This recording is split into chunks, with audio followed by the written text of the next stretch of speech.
Hello everyone, তোমরা সবাই কেমন আছো? আমার একটা ছোট্ট ব্লগে তোমাদেরকে স্বাগত জানাই। আজকে আমরা একটু বেরিয়ে পড়লাম ঘুরতে করতে। কোথায় যাই তোমরা শুধু দেখো।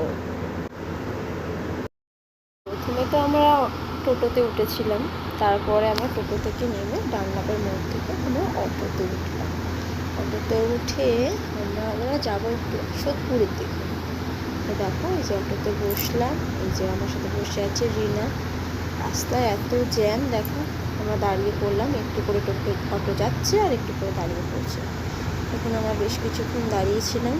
দাঁড়ানোর পর আমাদের অটোটা আবার জ্যামে দাঁড়ানোর পর আমরা চলে গেলাম আমাদের গন্তব্যস্থলে কাজ করতে, যে কাজে গেছিলাম। কাজ হয়ে যাওয়ার পরে আমরা মনে করলাম যে এবার আমরা অটো করে আর ফিরবো না, আমরা আবার ট্রেনে করে যাব। যেই বলা সেই কাজ। এবার দেখো আমরা স্টেশনে চলে এসেছি।